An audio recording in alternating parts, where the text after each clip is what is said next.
الحمد لله الواحد الأحد الفرد الصمد، والصلاة والسلام على من في السماء محمود وفي الأرض محمد، وعلى آله وأصحابه والتابعين إلى أبد الأبد.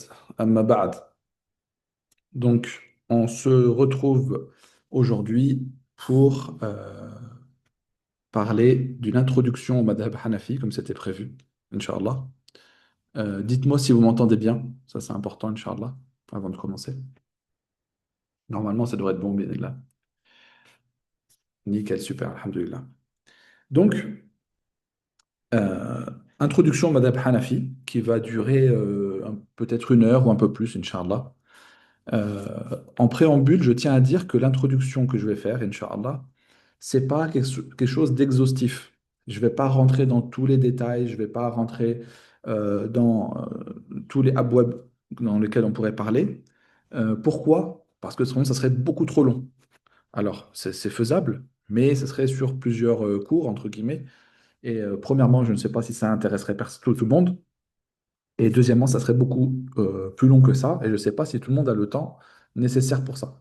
Donc, il y a des choses que l'on peut lire dans certains livres qu'on ne va pas aborder aujourd'hui, Inch'Allah. Et je pense par exemple aux imams du madhab. En général, on parle des grands imams du madhab qui ont travaillé le madhab. Donc là, on ne va pas l'aborder. Et je pense aussi aux livres. Beaucoup de ceux qui ont écrit dans les introductions au madhab ou au madahib ont parlé des livres, parce que c'est une chose très importante. Là, on ne va pas l'aborder. Ou du moins, on va l'aborder de façon très, très, très, très succincte, très sommaire. Pourquoi? Parce que je ne suis pas sûr que tout le monde soit vraiment très intéressé par les livres, surtout au vu de la communauté francophone, qui justement est francophone et pas forcément arabophone. Donc, euh, cette introduction au madhab Hanafi va comporter, regardez, 7 points, Inch'Allah. 7 grands points qu'on va détailler, Inch'Allah, et à l'intérieur de chaque grand point, il y a des points que l'on va traiter, binillah. Alors, le premier point, c'est le madhab Hanafi. Un ou des imams dans ce madhab. Pourquoi dire ça? Parce qu'on va traiter des différences entre le madhab Hanafi et ce qu'on peut trouver dans les autres madhahib, entre guillemets, et aussi on va essayer de répondre à certaines ambiguïtés qui sont données face au madhab Hanafi, Inch'Allah. Donc, ce madhab Hanafi se distingue, comme vous pouvez le voir, par le fait qu'ils ne contiennent pas un imam, comme on peut trouver dans les autres madhahib. Le madhab de l'imam Malik, eh ben, on voit l'imam Malik. Le madhab de l'imam Shafi'i, il y a l'imam Shafi'i. Et le madhab de l'imam Ahmed, il y a l'imam Ahmed, radiyallahu anhum. Et ces trois madhahib qu'on voit là ne contiennent qu'un imam qui est mujtahid mutlaq, qui a atteint le degré le plus haut de l'ijtihad, de l'effort d'interprétation. Dans le madhab Hanafi, nous, on a une khususiyya, on a une chose qui est propre à nous, c'est qu'en réalité, ce madhab ne contient pas un imam mujtahid mutlaq, qui a atteint le plus haut degré de l'ijtihad, mais il en contient cinq. Ces cinq imams sont, comme on le voit, l'imam Abu Hanifa, le qadi Abu Yusuf, l'imam al-Rabbani Muhammad ibn al-Hassan, Zufar et al-Hassan ibn Ziyad, rahmatullah alayhim ajma'in. Ces cinq grands imams représentent les cinq grands avis qu'on va retrouver généralement dans les livres de fiqh Hanafi. Donc cette particularité-là euh, va avoir une influence sur la suite dans le madhab, Inch'Allah.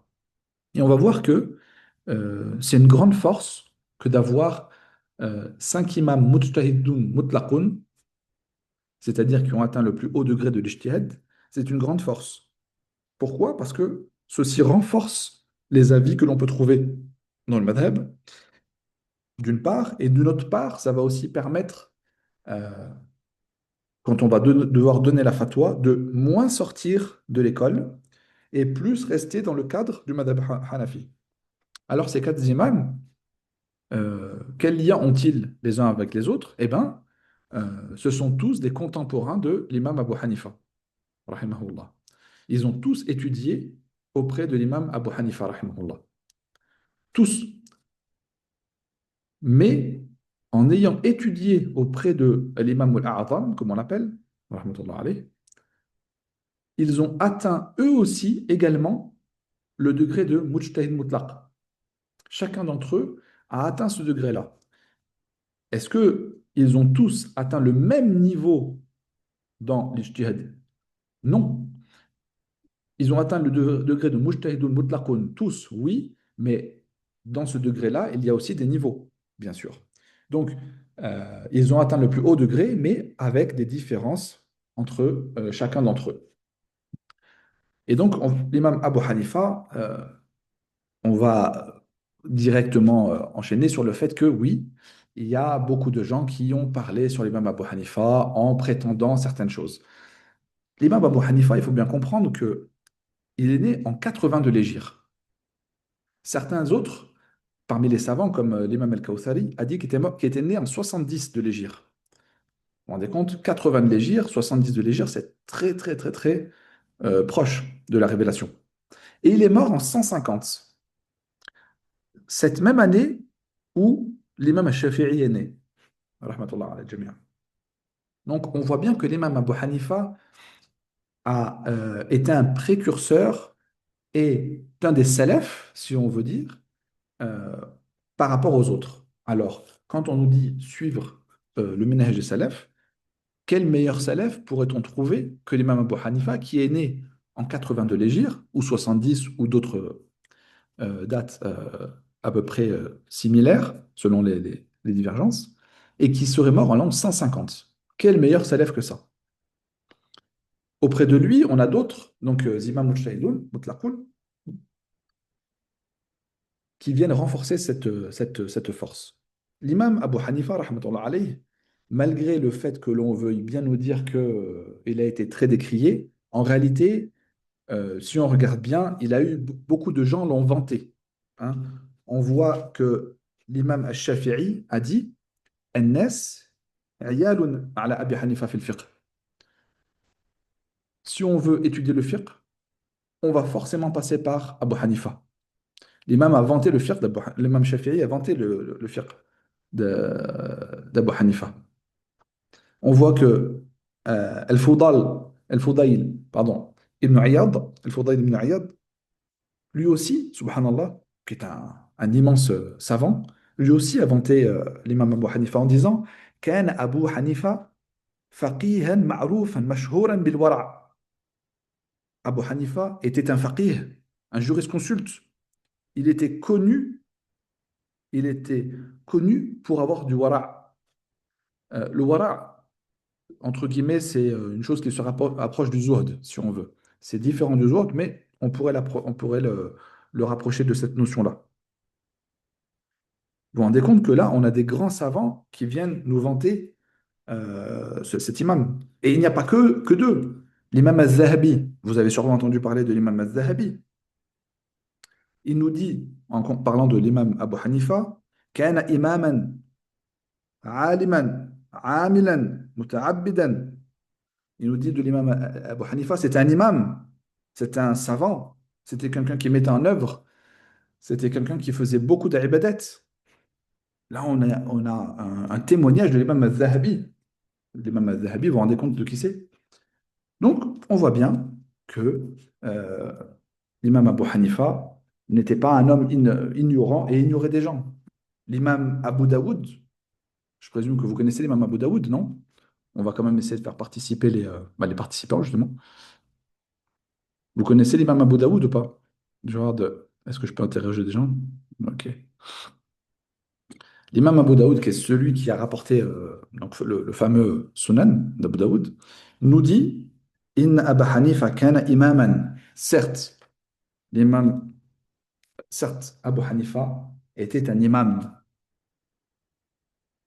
On voit bien donc, au travers de ces paroles, que il y a une sorte de consensus auprès de l'imam Abu Hanifa.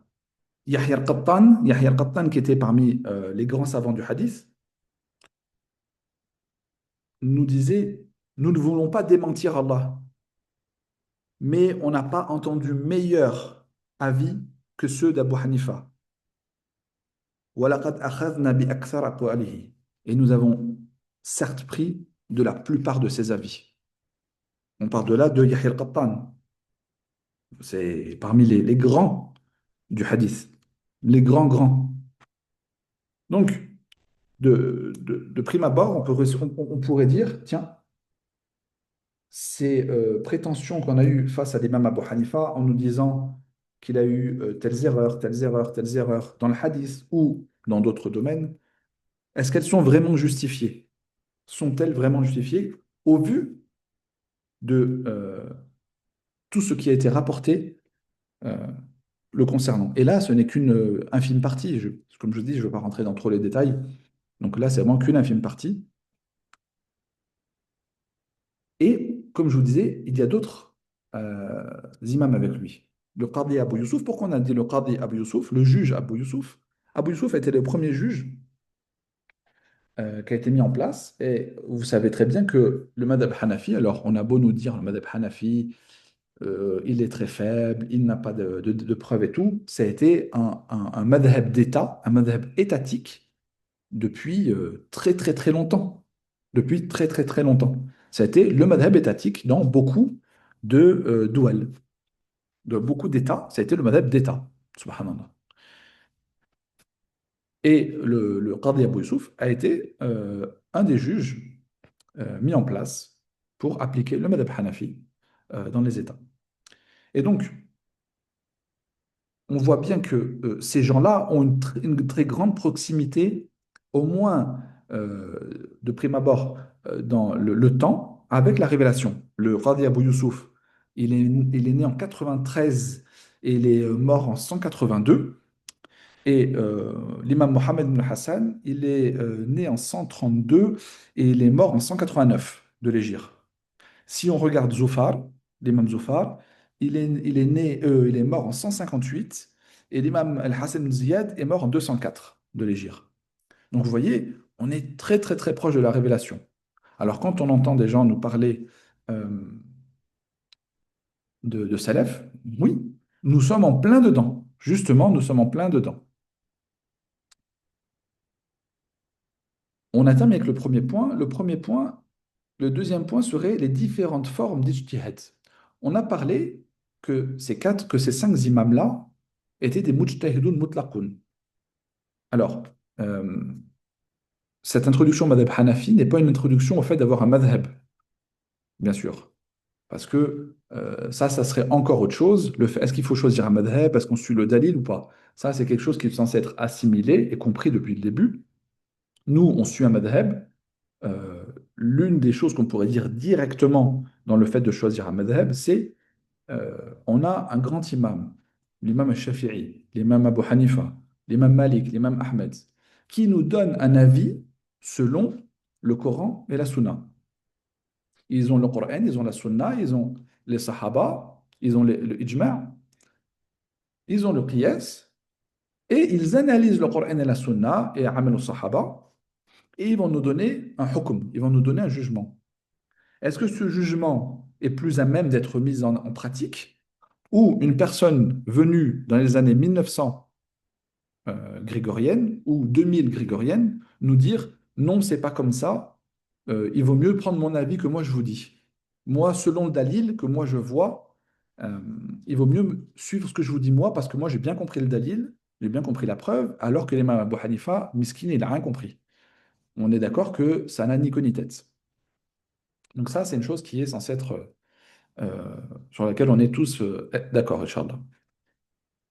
Et donc, à travers cette chose-là, on va comprendre que, au travers des temps, au travers des époques, on a eu différentes formes d'ijtihad, de capacité à interpréter les choses. On a quatre formes d'ijtihad. Le mujtahid mutlaq, le mujtahid mutlaq muntasib, le mujtahid muntasib et le mujtahid al-madhab. Ces quatre formes d'ijtihad, d'interprétation, ne vont pas remplir les mêmes fonctions et ne vont pas concerner les mêmes époques et ne vont pas concerner non plus les mêmes personnes. Donc, a fortiori, leur influence qu'ils vont avoir sur l'attribution des jugements va aussi être influencée par cela. Est-ce que jusqu'à maintenant, tout va?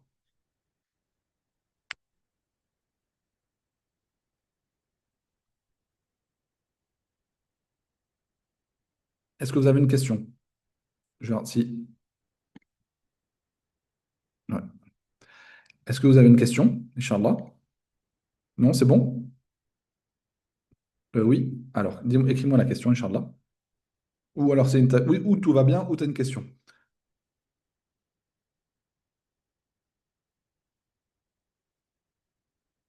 Ok, nickel. Donc, les différentes formes d'ijtihad. On va trouver des divergences dans certains madhahib. Certains vont nous dire il y a une distinction dans mujtahid mas'ala, par exemple. Est-ce que on peut avoir un ijtihad partiel? Ça, c'est une question en divergence. Est-ce que l'ijtihad peut se diviser? C'est-à-dire que, est-ce que quelqu'un peut être mujtahid, entre guillemets, mutlaq, mais dans une mas'ala, dans une problématique particulière, mais non dans le reste des masaïl? On va voir qu'il y a beaucoup de savants qui vont dire non, qui vont dire les mujtahidoun se divisent en quatre, comme on va le voir. Et on va voir pourquoi, Inch'Allah. Et en vrai, ils se divisent en trois, et on va voir pourquoi on l'a divisé en quatre, Inch'Allah. Et on va voir aussi pourquoi c'est important d'avoir une division comme ça, de bien comprendre les sous-divisions. Donc, la première des catégories, c'est le mujtahid mutlaq. Le mujtahid mutlaq, c'est comme on a, ce sont les personnes qui sont aptes à déduire des jugements directement des sources scripturaires. C'est-à-dire, ils vont déduire des jugements directement du Coran, de la Sunna, Amr sahaba et qui vont nous dire, voilà, à travers ce que j'ai vu du dalil, ceci est interdit, ceci est obligatoire, ceci est mustahab, ceci est sunnah, ceci est mubah. La prière, on l'a fait comme ça, le somme, on l'a fait comme ça, on le fait comme ça. Ces gens-là, ce sont des gens qui ont une capacité à déduire directement du kitab et de la sunna et autres des ahkam fiqhiyya. Est-ce que tout le monde a la capacité de faire ça? Non, non, bien sûr que non. C'est un temps qui est révolu. Ces personnes-là, ben, dans le madhab Hanafi, c'est ceux qu'on a vus auparavant. L'imam Abu Hanifa, l'imam Abu Yusuf, l'imam Mohammed ibn Hassan, l'imam Zufar et l'imam Hassan ibn Ziyad. Et c'est pour ça que ces cinq grands imams, on les retrouve dans nos livres avec des divergences entre eux. On va nous dire, par exemple, voilà, l'imam Abu Hanifa a dit ça, mais attention, l'imam Zufar, par exemple, qui reste beaucoup avec le qiyas, a dit non, c'est plutôt cette parole-là, par rapport à tel dalil. Et comment on voit que ces savants-là, que ces grands imams-là ont été des mujtahidoun mutlaqoun? Parce qu'ils ont eu euh, un ijtihad selon le dalil. Et je tiens à faire une petite parenthèse, euh, mais malgré tout très importante. On retrouve des fois dans certains livres de Matra al-Madhab Hanafi, des fois même des grands noms qui vont nous dire, malheureusement, que l'imam Abu Yusuf et Mohammed al-Hassan ne sont pas des mujtahidoun mutlaqoun, mais sont carrément des mujtahidoun fil madhab, mujtahidoun madhab. Et ça, malheureusement, c'est une grande erreur.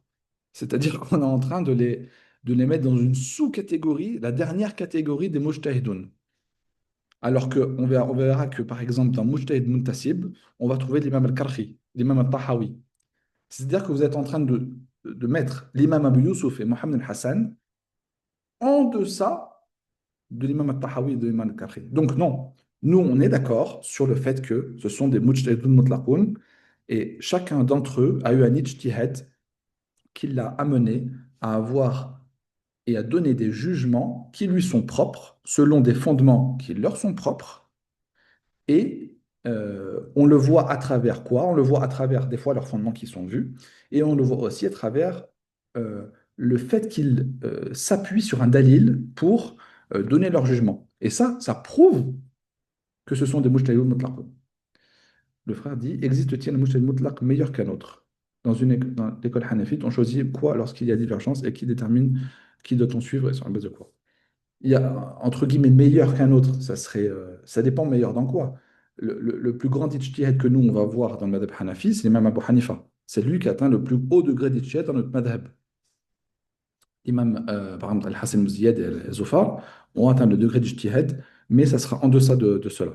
Comment déterminer le madhab? Ça, c'est encore une autre chose. Ça, c'est encore une autre chose. Euh, mais de base, le madhab Hanafi, il est sur la parole d'Abu Hanifa. Et on va voir après on peut sortir de la parole d'Abu Hanifa dans certaines conditions, Inch'Allah. Mais ça sera un peu plus tard, Inch'Allah. Donc, ces mujtahid mutlaqun sont considérés, euh, donc est-il permis de suivre uniquement les avis de l'imam Abu Hanifa? Non, ce n'est pas permis. Et on verra pourquoi, Inch'Allah. Euh, Les mujtahid mutlaqun, donc on vient de voir que dans notre école, sont au nombre de 5, mais en dehors des écoles, eh ben, on trouve l'imam Malik, on trouve l'imam Shafi'i, l'imam Ahmed. On trouvait aussi à l'époque euh, Sufyan al-Thawri, on trouvait aussi Sufyan ibn Uyayna, on trouvait d'autres grands mujtahid mutlaqun, mais leur madhab en tant que tel n'a pas survécu, n'a pas perduré. Allah Azza wa Jalla a fait que il y a seulement 4 écoles qui sont restées. Et comme disait Ibn Taymiyyah, أن الحق لا يخرج عن هذه المذاهب في كافة المسائل وكافة الشريعة أو je ne me rappelle plus de la parole exactement, mais le haqq il ne sort pas en général de ces 4 écoles-là. Après, on a la deuxième catégorie qui est mujtahid mutlaq muntasib. Alors, vous voyez, après le troisième, c'est Mujtahid Muntasib. C'est une espèce de mélange entre le premier et le troisième, vous allez me dire. Non. Entre guillemets, oui et non. Mais non. En réalité, quand on parle de Mujtahid Mutlaq Muntasib, on va faire rentrer le Qadi Abu Yusuf, le Qadi Mohammed bin Hassan, l'imam Mohammed bin Hassan, Zufar et Al-Hassan bin Ziyad. Oui, ce sont des Mujtahid Mutlaqun, comme dans la première catégorie, mais en réalité, si on veut être précis, on les fait rentrer dans la deuxième catégorie. Pourquoi? Parce que ce sont des gens qui ont atteint le degré d'ijtihad, mais par souhait d'honorer et de respecter la grandeur de leur shir, qui était l'imam Abu Hanifa, ils sont restés sous l'égide d'Abu Hanifa. Ils n'ont pas fait de madhab à eux, même s'ils le pouvaient. Ils pouvaient faire un madhab parce qu'ils avaient atteint ce degré-là. Mais malgré tout, ils sont restés sous couvert du madhab Hanafi. Donc, ils n'ont pas fait de madhab à eux, ils n'ont pas fait de choses à eux. Ils ont travaillé les avis de leur shir, hein. On va le voir plus tard en abordant les livres que, par exemple, Mohammed al-Hassan a regroupé les avis de l'imam Abu Hanifa. Comment on a les avis de l'imam Abu Hanifa, rahmatullah alayhim? Sûrement. Franchement, je connais rien du tout, Madame Maliki. Donc, mais Ibn Qasim, c'est celui qui a fait le Mudawwana, non? Si je dis pas de bêtises. Si c'est ça, oui. Si c'est ça, oui. En fait, l'imam Mohammed al-Hassan, rahmatullah alayh, il a regroupé les avis d'Abu Hanifa. Et pas que. Il a aussi regroupé les avis du Qadi Abu Yusuf. Donc, on voit bien que malgré le fait qu'ils aient atteint le degré d'ijtihad mutlaq, ils sont, en réalité, on les a mis dans la deuxième catégorie parce que ils ont ce degré-là, mais ils sont restés sous l'égide, sous la coupe du madhab Hanafi. Donc, ils n'ont pas fait de madhab à eux-mêmes, à eux. Et donc, on les a catégorisés dans ce deuxième cas. Le troisième cas, ce sont les mujtahidoun ou le mujtahid muntasib. Le mujtahid muntasib dans le madhab Hanafi, pour ceux qui connaissent, on va y mettre, comme je disais tout à l'heure, par exemple, l'imam al-Karhi ou l'imam al-Tahawi. L'imam al-Tahawi, ça va parler peut-être à plus de gens. L'imam al-Tahawi est considéré comme un mujtahid muntasib. Que veut dire mujtahid muntasib? C'est-à-dire que c'est un mujtahid qui a suivi la plupart des avis de son imam, donc des avis de l'imam Abu Hanifa, qui a suivi la plupart des usul, surtout de son imam, l'imam Abu Hanifa, mais qui, malgré tout, de temps en temps, rarement, va avoir des avis qui lui sont propres. Comment? Parce qu'il va avoir des usul qui lui sont propres. Il est resté Hanafi, vraiment Hanafi, avec l'imam Abu Hanifa et tout. Mais de temps en temps, il va avoir une divergence avec le madhab. Pourquoi? Parce qu'il va avoir il va avoir des usul qui lui sont propres. Parce que encore à cette époque, c'est jusqu'au IVe siècle de l'Hégire, on considère que il y avait encore un nafs, il y avait encore une forme d'ijtihad qui pouvait avoir lieu dans les usul et dans le dalil. Tout n'avait pas été travaillé et il y avait encore place à une sorte de d'ijtihad mutlaq. Il y avait encore une sorte de place pour ça. Et cette place-là a été remplie par des grands imams, hein. Attention, ce ne sont pas des... Et on voit donc apparaître des grands imams comme Imam al-Tahawi, rahmatullah alayh, qui va avoir des avis de temps en temps qui lui sont propres. Après cette époque-là, après le quatrième siècle de l'Hégire, on a vu la fin, on a vu apparaître la fin euh, de l'ijtihad mutlaq et de l'ijtihad dans le dalil, et on a vu apparaître ce qu'on appelle mujtahidul madhab, c'est-à-dire des gens qui vont travailler le madhab simplement, mais qui ne vont pas avoir des usul à eux, qui ne vont pas travailler le dalil. Ils ne vont pas nous dire, moi je pense que par rapport à tel dalil, c'est ça le plus fort, c'est ça le plus fort. Non. Ils vont nous dire, voilà, telle situation, ça c'est la parole d'Abu Hanifa. La parole d'Abu Hanifa, regardez, elle correspond à ça, elle correspond à ça. Abu Hanifa, rahmatullah alayhi, quand il a dit ça, ça correspond à ça. Oui, mais regardez, la parole d'Abu Hanifa, elle n'est plus applicable là pour tel et tel illa, pour tel et tel effet. Donc, dans ce cas-là, on va appliquer par exemple la parole de le Qadi Abu Youssouf. Non, on ne peut pas appliquer la parole d'Abu Youssouf, on va plutôt appliquer la parole de Zufar ou de Mohamed Al-Hassan, etc. Ils vont travailler le madhab simplement, entre guillemets simplement. Quand je dis simplement, c'est un travail énorme. Mais quand je dis simplement, c'est-à-dire, ils ne vont pas aborder le dalil, ils ne vont pas aborder le kitab de la sunna. Donc, vous voyez, ces gens-là ne le font pas et nous, on a le, machallah, en 2025-2024, on a des gens qui le font. Comme quoi, hein, tout est probable, tout est possible. Euh, donc, ces mouchés du madhab vont, entre guillemets, travailler le madhab euh, plus simplement. Enfin, le mot simple, c'est pas vrai, c'est pas bon, mais différemment, voilà, différemment du mouché mutlaq. Voilà. Mouché mutlaq était là pour mettre les bases, mettre les qawaïd, donner les usul. Ces usul étaient présents, on les a compris, il les a utilisés. On a eu des qawaïd, on a eu des ahkam, et maintenant le mujtahid madhab applique tout cela directement du mujtahid mutlaq.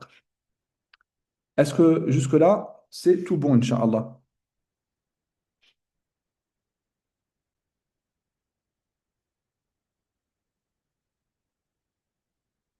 C'est tout bon ou... Oui, bien sûr, il va y avoir des savants qui vont utiliser les paroles d'Imam Tahawi, bien sûr. Mais on verra un peu plus tard. Inch'Allah, attendez, je regarde dans quel... non, voilà. Dans les trois composantes du madhab, usulul ifta, on va voir pourquoi et comment, Inch'Allah. Donc, eh ben, on va passer au troisième grand point, qui est le madhab hanafi dans un espace-temps idéal. Alors, les gens ont eu beaucoup de réflexions envers le madhab hanafi. Je bois du thé en même temps, excusez-moi. Et vous savez très bien qu'il y a eu beaucoup de reproches faits au madhab sur beaucoup de points. On leur a attribué tout plein de problématiques qui sont fausses. Parmi ces choses-là, le fait qu'ils soient éloignés du dalil, le fait qu'ils soient éloignés de la preuve, qu'ils soient éloignés du hadith, qu'ils soient éloignés de tout, euh, genre, on a envie de dire le pauvre, quoi. Madhab Hanafi, miskin, ou l'imam Abu Hanifa, miskin, rahmahullah, il était loin de tout, il a donné il donnait des avis comme ça, en se levant le matin. Et en plus, tous ces États qui ont pris le madhab Hanafi comme madhab d'État, l'époque, il n'y en avait pas un qui avait compris ça. Pendant des siècles et des siècles et des siècles, on a eu le madhab Hanafi qui était un madhab d'État, et il n'y en a pas un qui a été capable de nous dire, et les amis, c'est un madhab qui est faible. C'est incroyable. Heureusement qu'on a des gens en 2000 ou en 1900 pour venir nous dire ça. Machallah. Donc ça, c'est totalement faux. C'est totalement faux. Pourquoi? Parce que justement, comme le titre le dit, on a un espace-temps idéal pour le madhab Hanafi. Premier point, le madhab Hanafi est né à Al-Koufa.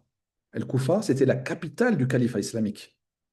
Il faut bien comprendre que quand on parle du madhab Maliki, on nous dit, Masha'Allah, l'imam Malik, rahmatullah alayh, il était à Médine. Il n'est jamais sorti de Médine. Oui, c'est vrai. Il n'est jamais sorti de Médine, une ville mubaraka.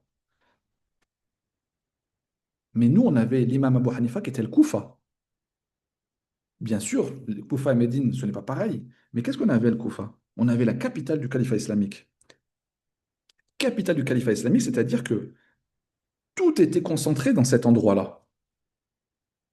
Vous vous rendez compte que quand on vous dit la capitale d'un pays, vous vous imaginez directement que tout ce qui se passe en termes d'infrastructure, en termes de développement, en termes de tout, ça se passe là-bas. Eh bien, imaginez-vous pareil, mais dans un califat islamique avec la science, euh, les halaqats propagés, voilà. Donc nous, on a l'imam Abu Hanifa, rahmatullah alayhi, qui naît dans cette ambiance-là, qui naît dans cet endroit-là, cet endroit du califat islamique. Il ne faut pas oublier une chose. On a dit quoi pour l'imam Abu Hanifa, rahmatullah alayh? Il est né en 80 de l'Hégire. Certains ont dit en 70, mais disons qu'il soit né en 80. C'est-à-dire très, très, très, très proche de la révélation. Il est rapporté que l'imam Abu Hanifa, c'est un tabi'i, qu'il a vu des sahaba. Il y a une divergence, oui, est-ce qu'il les a vus ou pas vus? Mais disons que même qu'il ne les ait pas vus. C'est un tabi'i, un tabi'i. Nous, on pense qu'il l'a vu. Il n'a pas rapporté d'eux, mais il les a vus. C'est un tabi'i. En l'an 80 de l'Hégire, tous les sahaba n'étaient pas morts. Et là, on est en plein dans la capitale islamique du califat. C'est incroyable. C'est une chose que les autres madahib ne peuvent pas dire et avoir. C'est ça qui est incroyable. Dans cette capitale, il y avait quoi? Il y avait des sahaba. La capitale, on vous parle de sahaba. Qui c'est qui a déplacé le califat islamique jusqu'à Al-Koufa? C'est Ali, radiallahu anhu. L'imam Ali, radiallahu anhu, c'est lui qui a instauré Al-Koufa comme capitale islamique du califat. Donc, on voit bien qu'il y a dans cet endroit-là une effervescence religieuse, une effervescence de science. Ça bouillonnait de science là-bas. Al-Koufa, il y avait environ 1500 sahaba. 1500 sahaba. Parmi ces 1500 sahaba, il y en avait 70 qui ont participé à Badr. Parmi ces gens-là, ces sahaba, on avait qui? Comme je vous l'ai dit, on avait l'imam Ali ibn Abi Talib. On avait Saad ibn Abi Waqqas. On avait Ammar ibn Yasir. Ammar ibn Yasir, il est connu. Bon, vous allez me dire, les autres aussi sont connus. Mais vous vous rendez bien compte que on parle de grands noms. On avait qui aussi? On avait Abdullah ibn Mas'ud. Abdullah ibn Mas'ud. Et c'est pour ça qu'on nous dit et qu'on dit et qu'on répète, le madhab Hanafi n'est pas un madhab qui est sorti de nulle part. C'est un madhab salafi, au vrai sens du terme, qui se base sur les salafs, c'est-à-dire qui se base sur les sahaba. Le madhab Hanafi est composé à environ 90% des avis de Ibn Mas'ud, radiallahu anhu. C'est un condensé des avis d'Ibn Mas'ud, radiallahu anhu. Il suffit d'ouvrir les livres pour voir ça. Et je crois qu'il y a une thèse de doctorat qui a été faite sur ça, qui avait à peu près dit que c'était un peu plus de 90% des avis d'Ibn Mas'ud qui étaient représentés dans le madhab Hanafi. Et oui, Ibn Mas'ud était là-bas, à Al-Koufa. On avait toute une effervescence de science. Donc, est-ce que vous pensez que des gens qui sont dans une capitale islamique, aux côtés des Sahaba, parmi ces Sahaba, des grands fuqaha, Ali ibn Abi Talib, qui est un grand faqih, Abdullah ibn Mas'ud, qui est un grand un faqih, radiyallahu anhuma. Est-ce que vous pensez que ces gens-là qui ont propagé l'islam, qui étaient des grands fuqaha, n'ont rien laissé comme trace autour d'eux et n'ont pas eu d'impact et d'influence sur la société de l'époque jusqu'à en donner un fiqh? Bien sûr que non, ça c'est faux. Donc, l'imam Abu Hanifa est né et a vécu dans cette ambiance-là, dans cette bi'a incroyable. Alors, on a une chose qui est venue, entre guillemets, diviser les imams en nous disant, oui, peut-être que l'imam Abu Hanifa est né dans une telle ambiance, pas de souci, mais il était connu pour ar-ray, pour la vie. On appelait ça Ahlul Ray. Vous avez sûrement dû entendre ça. Alors que, par exemple, l'imam Malik était connu pour le hadith. Alors, premièrement, on peut leur dire très simplement, dans ce cas-là, étudiez le madhab maliki. Suivez le madhab maliki. Mais non, mais même ça, ils ne veulent pas nous le faire. Ils ne suivent aucun madhab. C'est-à-dire qu'ils nous disent ça et eux-mêmes ne suivent même pas le madhab. Alors, attendez, vous nous dites, le madhab Hanafi suit al-ray, suit la vie. La- mais vous avez en face un madhab qui suit le dalil, qui suit le hadith, l'imam Malik, madhab maliki, mais vous ne voulez pas le suivre non plus. Donc, en fin de compte, vous voulez suivre quoi? Vous-même. Vous appelez à vous.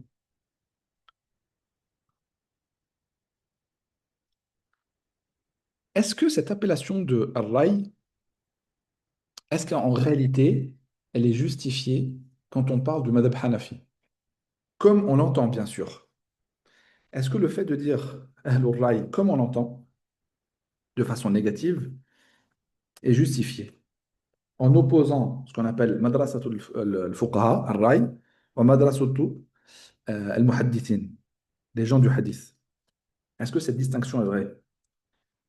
En fait, en réalité, si on observe bien, on va voir que cette distinction-là a été propagée par des gens contemporains.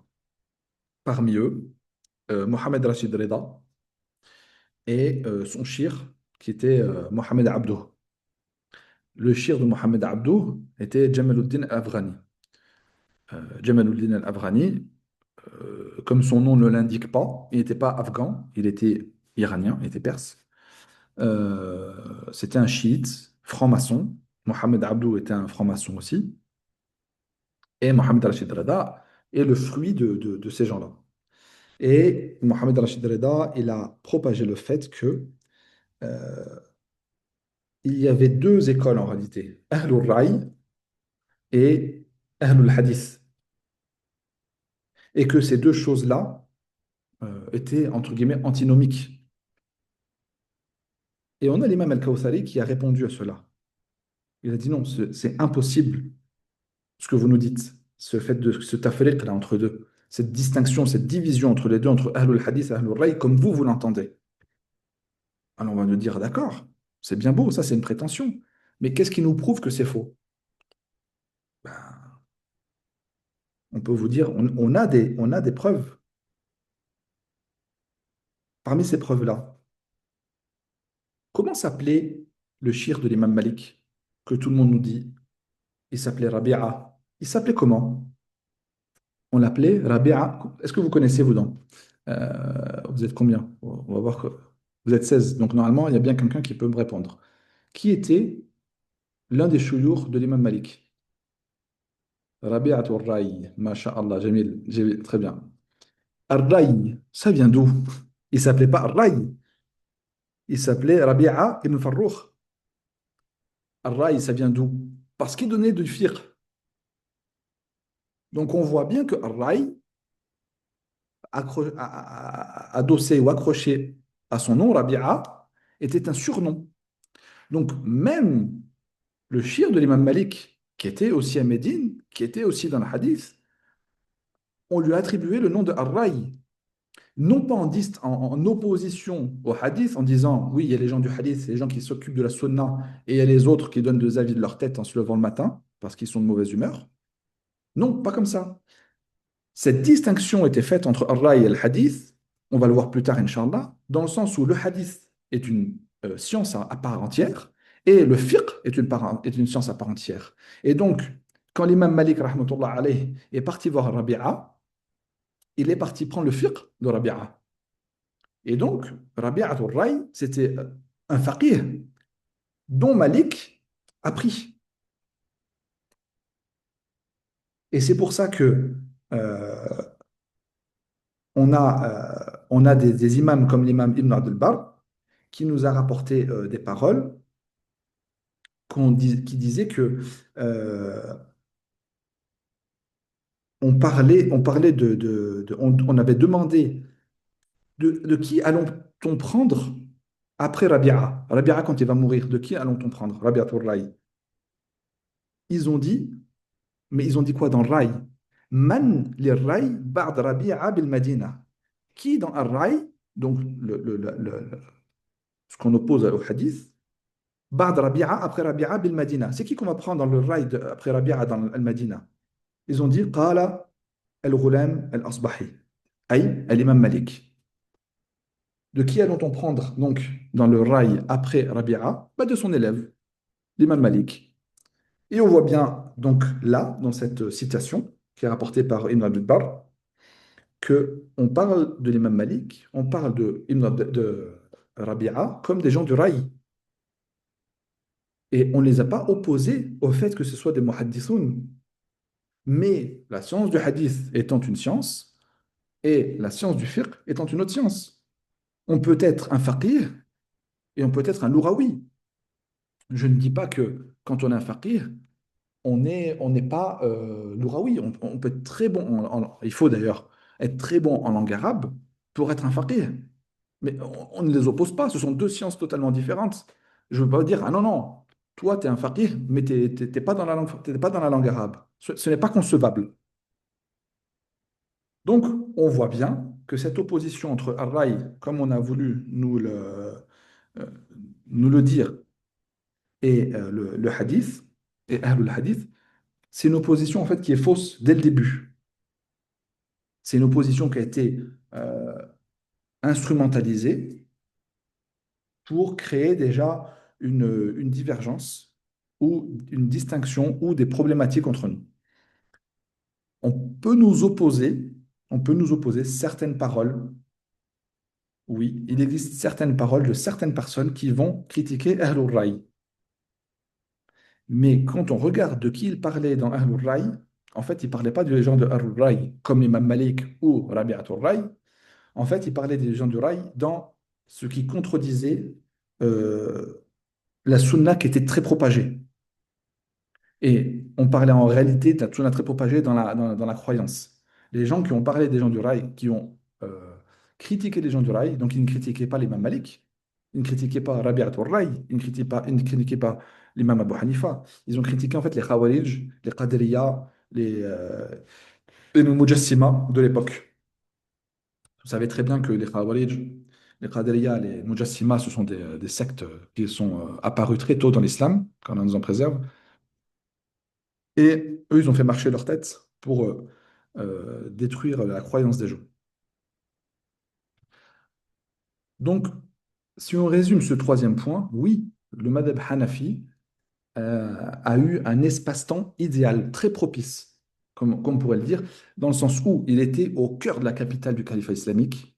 Ce califat, cette capitale a été fondée par les Sahaba y vivaient, ce qui a donné une effervescence dans le talab al-ilm, dans la propagation de la science, dans la propagation des jugements.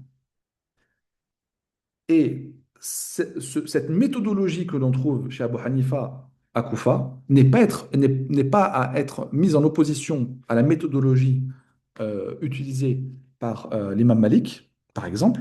Non, c'est la même méthodologie dans le sens où ils ont utilisé du fiqh, sauf que l'imam Malik a été connu, entre autres, pour le hadith en même temps que le fiqh, et l'imam Abu Hanifa n'a pas été connu pour le hadith, mais le fait de ne pas être connu pour le hadith, ça ne veut pas dire ne pas avoir euh, de science dans ce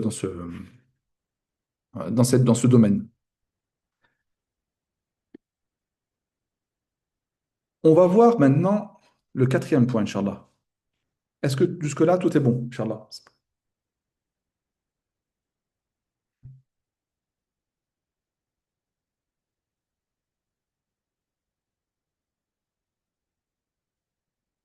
Ok, pas de questions, rien du tout?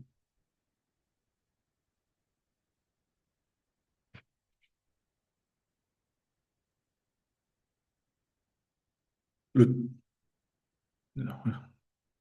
le quatrième point est la composante les trois composantes du madhab. Le madhab, comme vous le voyez, se divise en trois. Usulul fiqh, usulul bina, usulul ifta. Avant de rentrer dans ce, dans ce, dans ce quatrième point, on va faire une toute petite introduction au fait que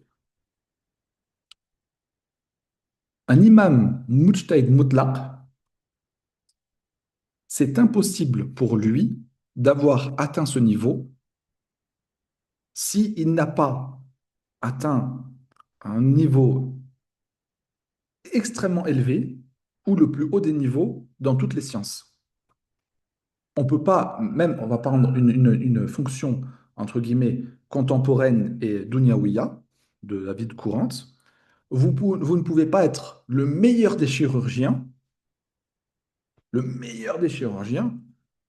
si vous ne connaissez pas le corps humain. La personne, elle est par exemple experte des opérations à cœur ouvert, et vous allez lui dire, bah, c'est quoi la différence entre une veine et une artère? Et la personne, elle ne sait pas.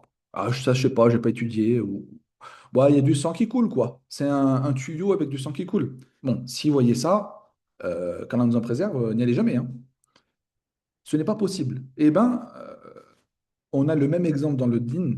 Ce n'est pas possible d'être un mujtahid mutlaq, comme l'imam Ahmed, l'imam Shafi'i, l'imam Abu Hanifa, si on n'a pas une très grande science ou l'une des plus grandes sciences dans la science du fiqh, dans la science du hadith, dans la science de la langue arabe, dans toutes les sciences.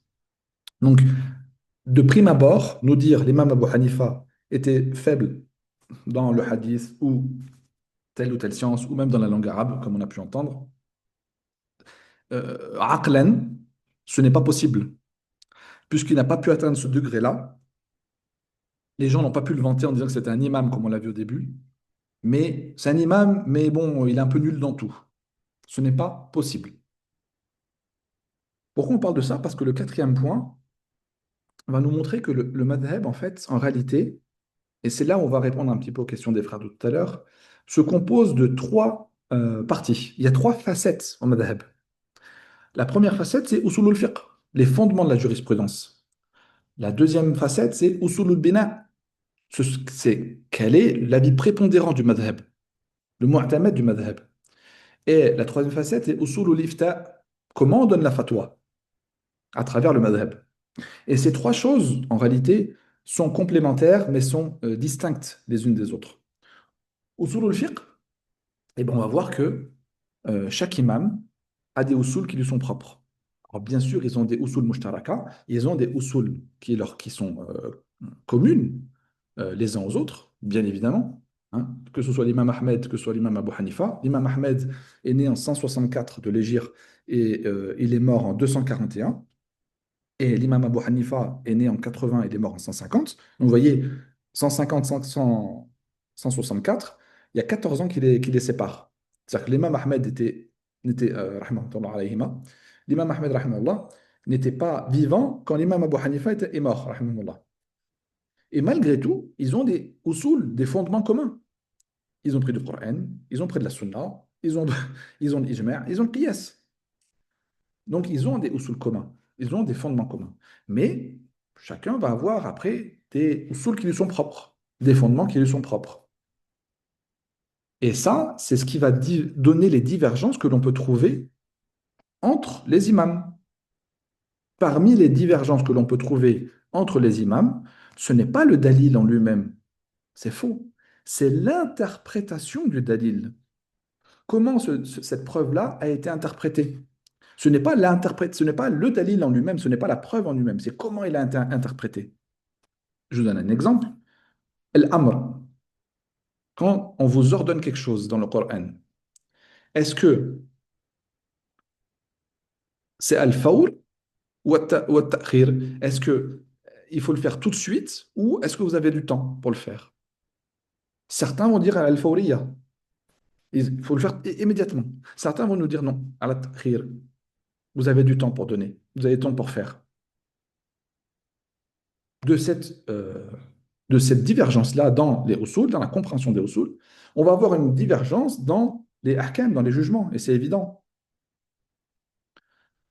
Quand on vous dit el-amr, quand on vous ordonne quelque chose, hal yufid al-wujub am la? Quand on vous ordonne quelque chose, est-ce que on veut par là vous rendre la chose obligatoire ou non? Ceux qui vont nous dire oui, on peut leur dire, mais dans ce cas-là, qu'est-ce que vous dites de la parole d'Allah Azza wa Jal? فَإِذَا قُضِيَتُ الصَّلَاةُ فَانتَشِرُوا فِي الْأَرْضِ وَابْتَغُوا مِنْ فَضْلِ اللَّهِ. Si la prière est terminée, dispersez-vous sur la terre. Allah Azza wa Jal nous a ordonné de nous disperser. La personne qui, après la prière du Jumu'ah, reste à la mosquée, elle a contredit l'ordre d'Allah. Donc, elle a contredit un wajib. Là, c'est le wujub. Et la personne nous dit, bon. Alors non, alors là, c'est peut-être pas les wujub, c'est peut-être l'istihbab ou autre chose. On veut dire dans ce cas-là, quand Allah nous ordonne de faire la prière, c'est pour l'istihbab, c'est pas obligatoire. Donc, on voit là que, subhanallah, les imams ont eu des usul qui leur sont propres, qu'ils ont mis en place et qui ont répondu à toutes ces problématiques.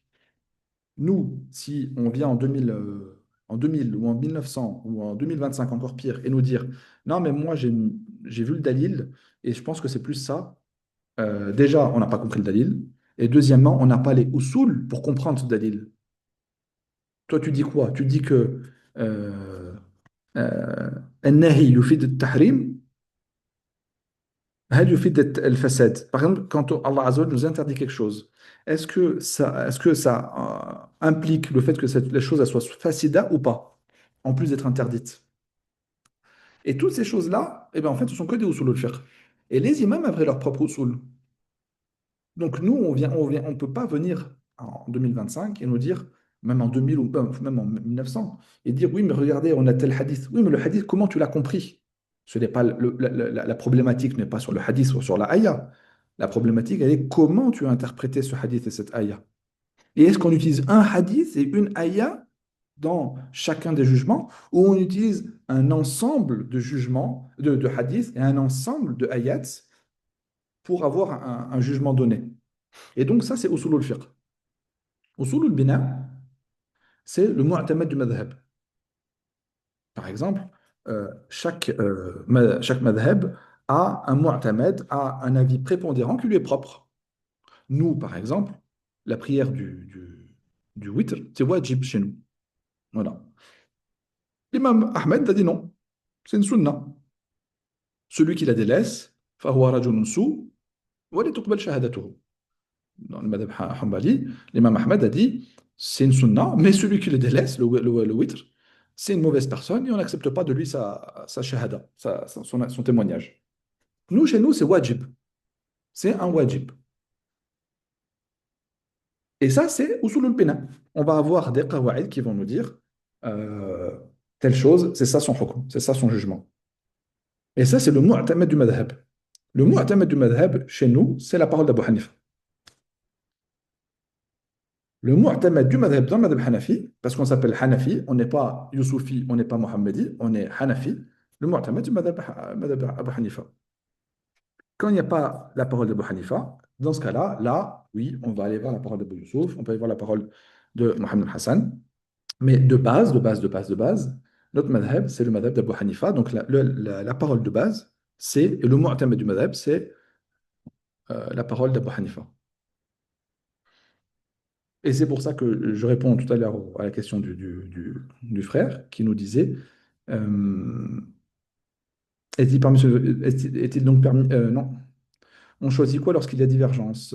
Comment et qui détermine qui doit-on suivre sur la base de quoi? Nous, on suit le madhab, on est Hanafi, on suit la parole de Abu Hanifa. Mais par contre, après, tu m'as dit, donc est-il permis de suivre uniquement les avis de la même Abu Hanifa? Je t'ai dit non, c'est pas permis. Pourquoi? Pourquoi je te dis une chose et je te dis la même chose de son contraire? Je ne sais pas si Al-Karim a peut-être une réponse ou à le frère Adam. Pourquoi je te dis, le mu'tamad du madhab, c'est la parole d'Abu Hanifa. Et quand tu me dis, est-ce qu'on peut suivre autre chose, je te dis non. Est-ce qu'on peut suivre que la vie d'Abu Hanifa? Je te dis non, c'est pas possible. Est-ce que tu as une réponse à ça?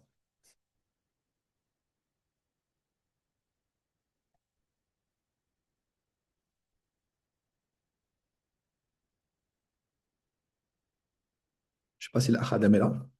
Dis-moi si juste c'était vivant, Inch'Allah.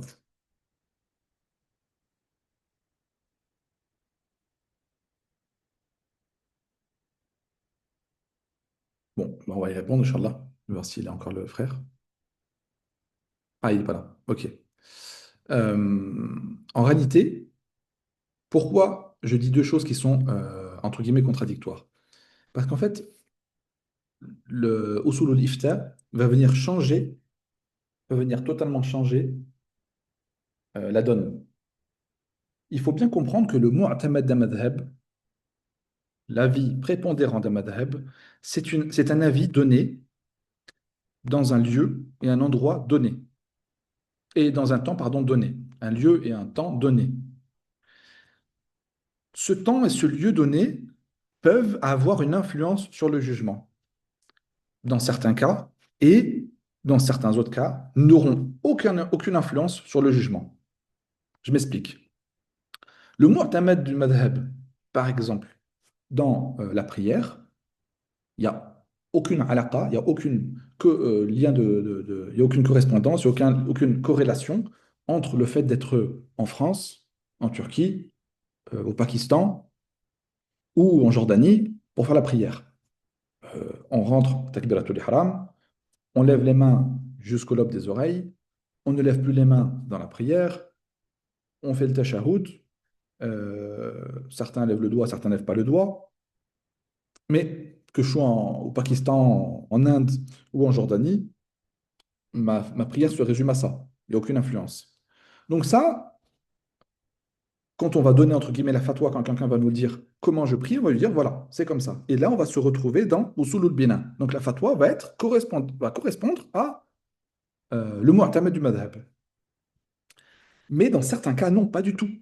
Dans certains cas, le temps et le lieu sont des facteurs d'influence énormes dans la fatwa et dans la parole. Je vous donne un exemple. L'imam Abu Hanifa, par exemple, voyait que certaines transactions ou certaines mu'amalat n'étaient pas valides. Al-Muzara'a, par exemple. Il y a une mu'amalat qui s'appelle Al-Muzara'a. Et il voyait que ce n'était pas valide. À son époque. Par contre, à l'époque de Abu Yusuf et de Mohammed, eux, ils ont dit si, c'est valide.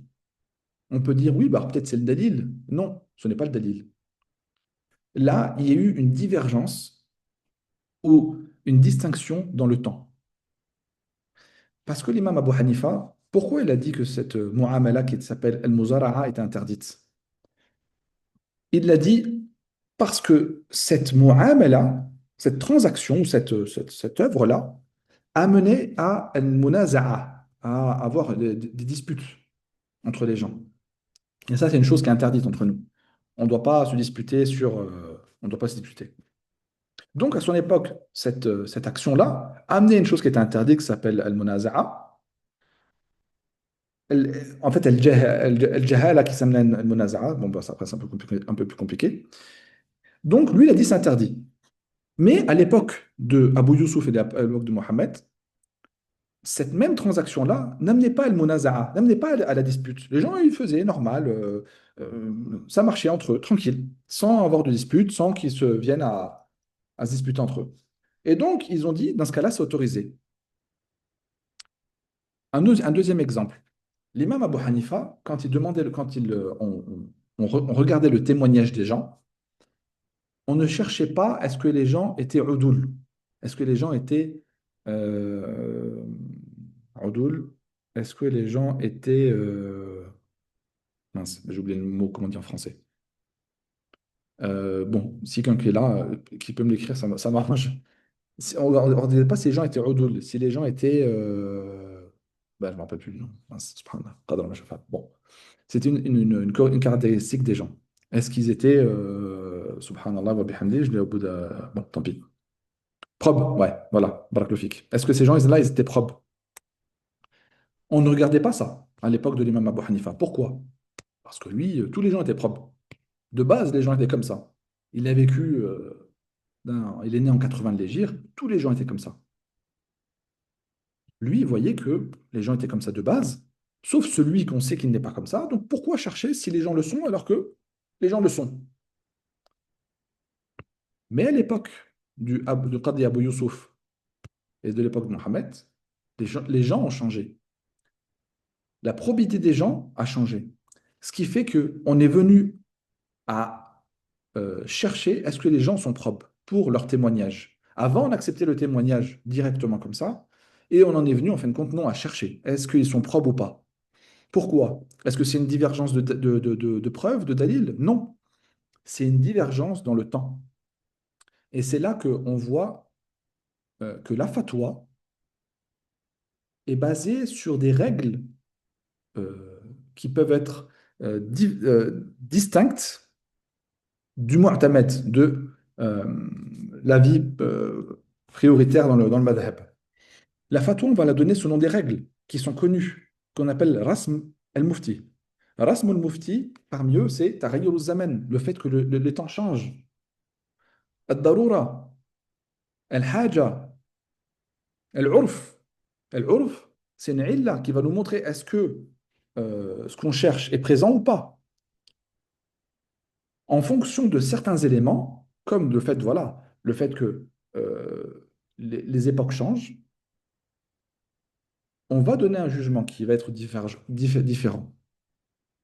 Et donc, c'est là où on voit clairement que, à l'heure actuelle, que ce soit chez certains savants ou chez certains Tullab al-ilm, le fait que quand ils nous répondent à des questions, qu'ils ne fassent pas la distinction entre usul al-bina et usul al-ifta, c'est une kéritha, c'est une moussiva, c'est une catastrophe. Une catastrophe. Parce que oui, la fatwa, dans certains cas, ne va pas changer. La personne qui va prier, qui va vous demander est-ce que satrul awra, est-ce que le fait de cacher sa nudité dans la prière, c'est obligatoire ou pas? Oui, il n'y a rien qui change entre le fait que tu sois aux États-Unis ou en Arabie. Il faut que tu caches ta nudité dans la prière pour que ta prière soit valide. Donc ça, voilà. Mais il y a un côté du fiqh qui va avoir qui va être influencé par des éléments extérieurs, et c'est là où la fatwa va changer. Donc, quand on voit des savants, des tollab qui viennent nous dire euh, tel avis est comme ça parce que c'est le mu'tamad du madhab, alors que ces avis-là dépendent de certaines choses, comme le fait d'être dans un lieu donné, un temps donné.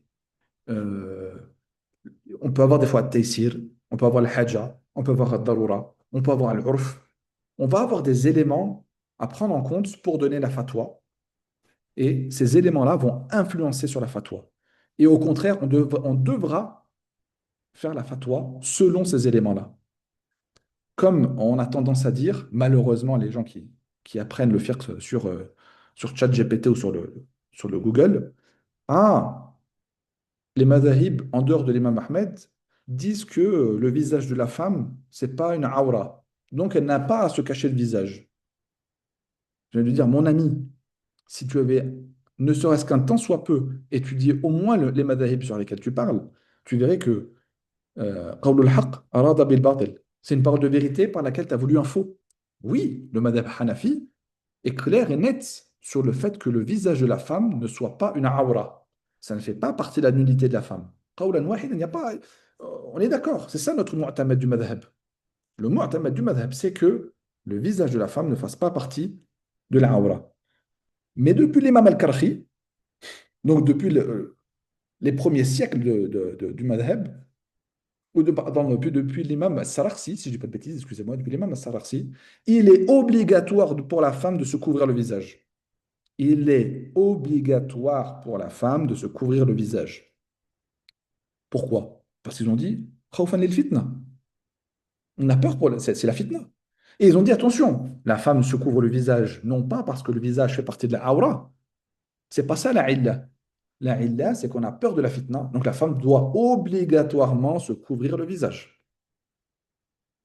Donc on voit bien qu'il y a une divergence, pardon, une distinction à faire entre le mu'tamad du madhab et la fatwa que l'on va donner. Je vous invite aussi à regarder le mu'tamad du madhab, enfin, ou du moins le madhab à la base, quand à la femme, à la sortie de la femme pour aller à la mosquée, comment c'était à la base, et à la sortie de la femme pour aller à la mosquée, la fatwa selon notre école. Vous allez voir que c'est totalement, ça n'est plus, ça n'a plus rien à voir.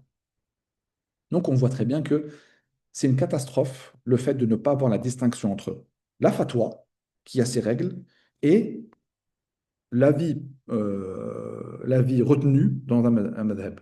Des fois, ces deux choses vont être en commun, des fois non. Et c'est là qu'on va voir quelqu'un qui a du fiqh ou pas.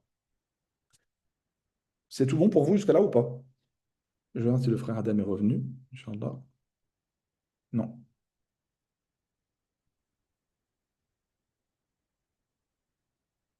Il y a quelqu'un qui m'a mis un pouce, mais je ne sais pas qui c'est.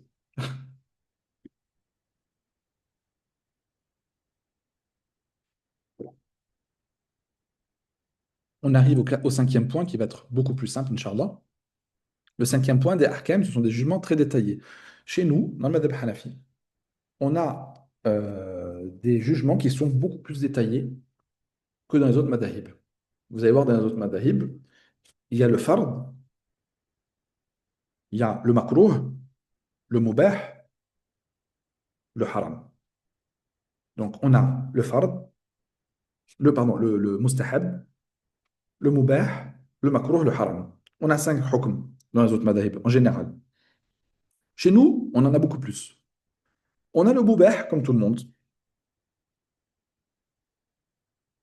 Et après, on a le haram, où là, on est d'accord avec les autres. Après, on diverge. Pour reprendre depuis le début, on a au milieu le mubah, ce qui est autorisé. Ça, on est d'accord avec tout le monde. On a le makruh. On pourrait dire, oui, ben dans ce cas-là, c'est bon, c'est comme les autres, ils ont le makruh. Non.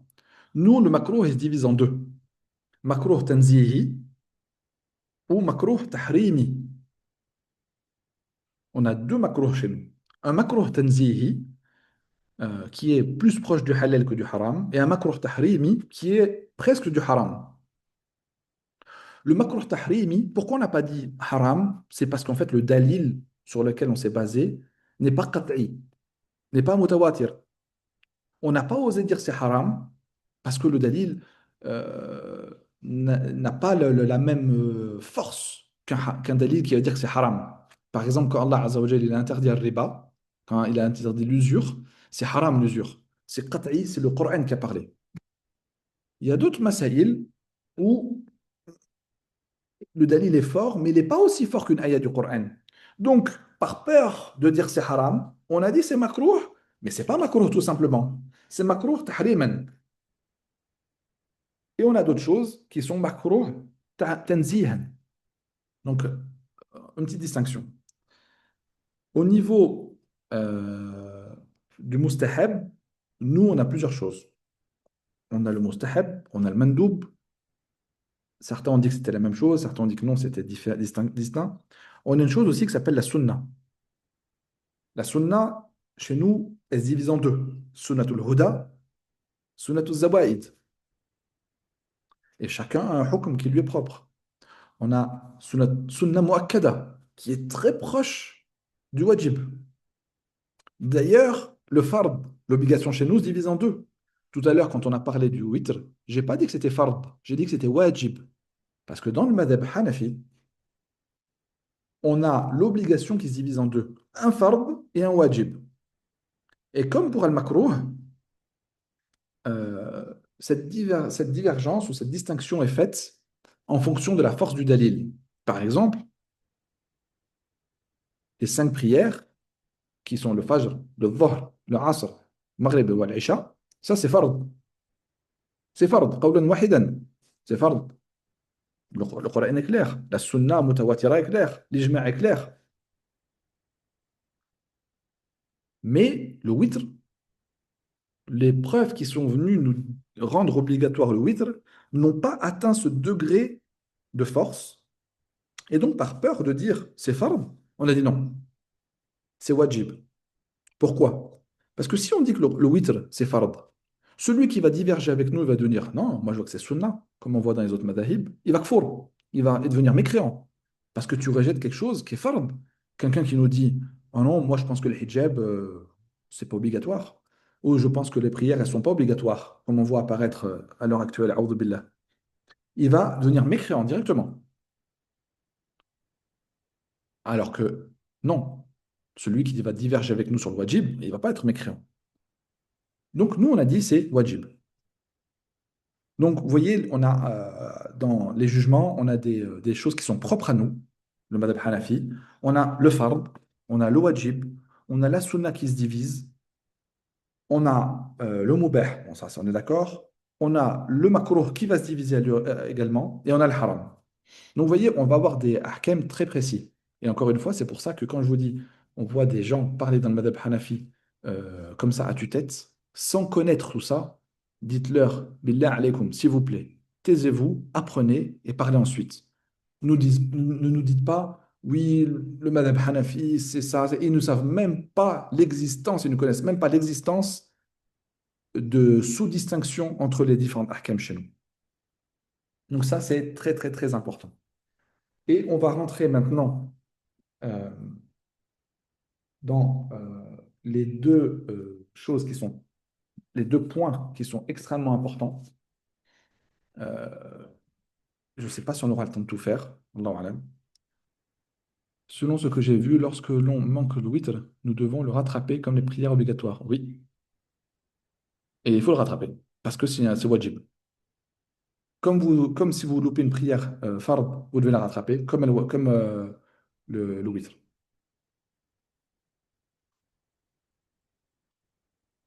Vous oubliez, vous levez vous faites le Isha, vous vous couchez en oubliant de faire le witr. Vous vous levez dans la nuit, il faut faire le witr. C'est une obligation pour vous.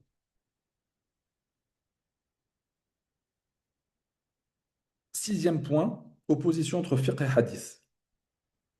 Comme on a vu auparavant, on a vu que certains essayaient de nous opposer, nous, les Ahnaf, au hadith, en lui disant, bon, ouais, vous êtes des gens du rail, de la vie, des opinions comme ça, vous donnez des opinions, mais vous ne vous basez pas sur le hadith. Est-ce qu'il y a réellement une divergence entre nous, au niveau du hadith, et les gens du fiqh et les gens du hadith ou pas? Je vais vous donner la réponse parce qu'on n'a pas trop de temps de truquer. Non, il n'y a pas d'opposition entre nous. Il faut bien comprendre que l'imam Abu Hanifa, comme je vous ai dit auparavant, c'est un imam, un mujtahid mutlaq. Il est impossible pour un mujtahid mutlaq de ne pas avoir un certain niveau dans le hadith. C'est impossible. Imam Abu Hanifa, comme le dit l'imam al-Zahabi, il a rapporté de grands savants. Il a rapporté de Ata, il a rapporté de Nafi, il a rapporté de Qatada. Vous imaginez? On dit de l'imam Abu Hanifa qu'il a eu 4000 sheikhs. 4000 sheikhs. Vous vous rendez compte? 4000. C'est énorme. Mais la particularité de l'imam Abu Hanifa, c'est que ses chouyours excellaient dans le fiqh et dans le hadith. Contrairement à d'autres qui, machallah, ont eu se sont préoccupés du hadith en lui-même sans avoir une préoccupation particulière pour, euh, pour le fiqh. Alors on peut nous dire, oui, mais attendez, pourquoi, si c'est un imam du hadith qui décifre dans le fiqh et dans le hadith, pourquoi eh ben, il n'a pas rapporté beaucoup de hadiths? Et bien, on peut vous répondre par deux explications au moins. La première explication, c'est que il était très préoccupé par le fiqh. Le fait d'être préoccupé par une matière fait que on se consacre plus à celle-ci. L'imam Abu Hanifa, comme l'imam Ahmed, comme l'imam Shafi'i, comme l'imam Malik, étaient des grands savants dans la langue arabe. Vous imaginez, vous nous dites que ces grands savants-là étaient nuls en langue arabe. Quels livres ont-ils fait dans la langue arabe? Qu'ont-ils écrit? Vous allez me dire, ben, je ne sais pas. Ben oui, pourquoi? Parce qu'ils étaient préoccupés par d'autres matières. Et ben l'imam Abu Hanifa, c'est pareil. Il était préoccupé par le fiqh. Donc, sa transmission du hadith était moindre. De plus, l'imam Abu Hanifa voyait qu'on ne pouvait rapporter le hadith que si on se souvenait de ce hadith du moment où on l'a appris au moment où on le rapporte. Il fallait absolument rapporter le hadith selon ces conditions-là. Se souvenir du hadith au moment où on l'a appris jusqu'au moment où on le rapporte. Donc ça, c'est un point important. Et au-delà de tout ça, l'imam Abu Hanifa, comme d'autres, voit qu'on pouvait rapporter le hadith selon le sens, mais pas mot pour mot ou lettre par lettre. D'ailleurs, beaucoup de hadiths ont été rapportés dans le sens et n'ont pas été rapportés lettre par lettre.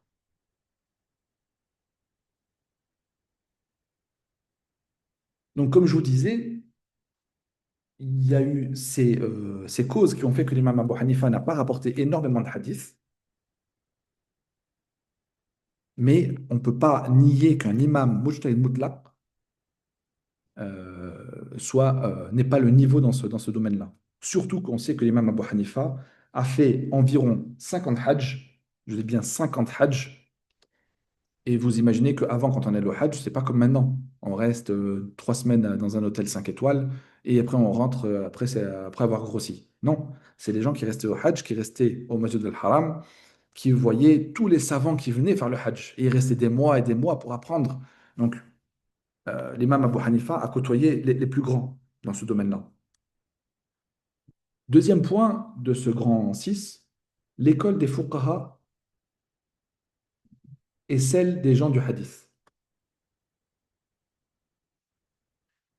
Est-ce qu'il y a une réelle opposition entre nous? Non. Ce sont deux écoles différentes. On a l'école des fuqaha qui vont donner des jugements dans le fiqh, et on a l'école des muhaddithoun qui vont nous donner des jugements dans le hadith. Ils vont nous dire ce hadith, selon nos critères à nous, on a des critères pour dire, voilà, le hadith, il est faible ou il est authentique. Les gens du fiqh vont dire, barakallahu fikoum, on est d'accord avec vous, mais nous, on a nos critères aussi pour les mettre en application ou pas. Vous, vous avez vos critères pour dire que le hadith est sahih, hasan, da'if, hasan li ghayrihi, sahih li ghayrihi, li dhatihi. Nous, on a aussi nos critères pour savoir s'il est authentique ou pas et si on le met en pratique ou pas.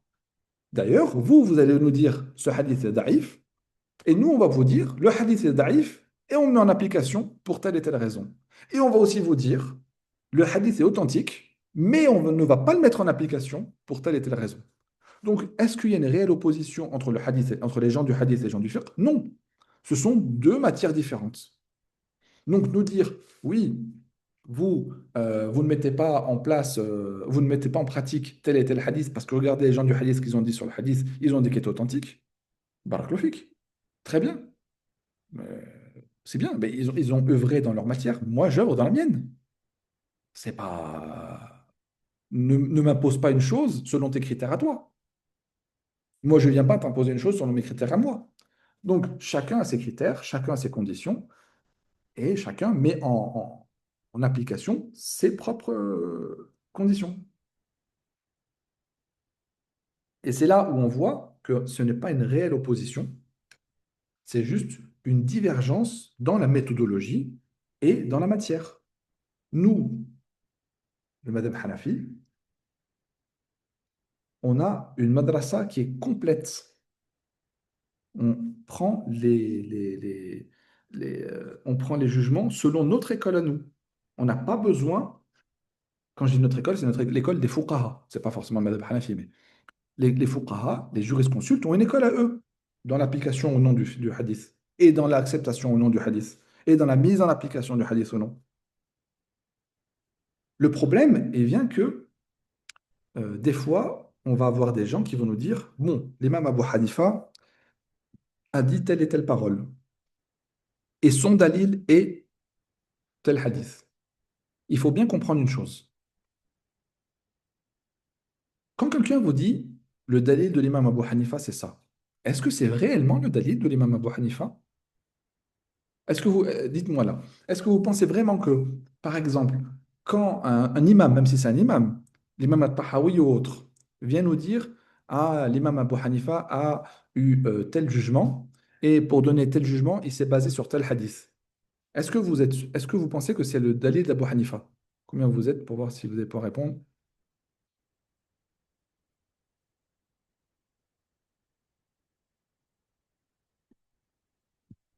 Dites-moi.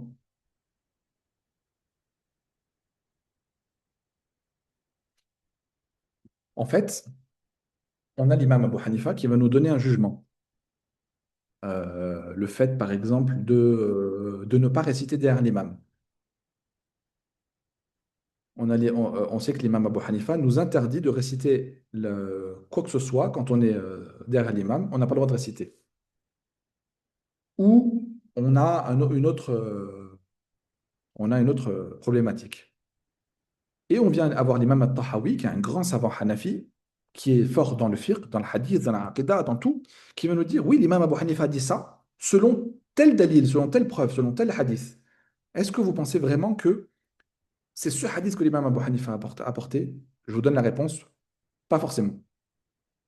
L'imam Abu Hanifa, des fois, on va connaître son dalil, mais souvent, on ne va pas le connaître. Et en fait, ce sont des gens qui sont venus, yastadilluna ala l'imam. Ils sont venus dire, l'imam Abu Hanifa a donné tel jugement en fonction de tel hadith. Mais est-ce que c'est vraiment le hadith que l'imam Abu Hanifa a utilisé? Peut-être pas. Peut-être que l'imam Abu Hanifa n'a même pas utilisé le hadith. Peut-être qu'il a utilisé une ayah. Peut-être qu'il a utilisé un ijma'. Peut-être qu'il a utilisé amal ou sahaba. Peut-être qu'il a utilisé un hadith mursal et qu'il a délaissé ce hadith-là. Et on va voir le hadith mursal par la suite, Inch'Allah.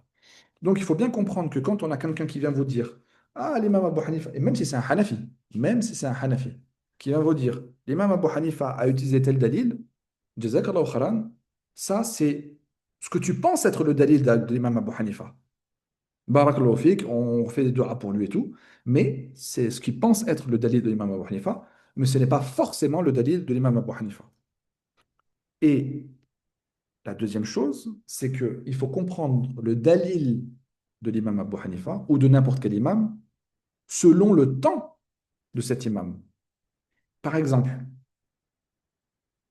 si on a un isnad qui est court, si je vous rapporte un isnad du prophète sallallahu alayhi wa sallam qui est rapporté par un sahabi, qui est rapporté par un tabi'i et qui va être rapporté par l'imam Abu Hanifa, rahimahullah.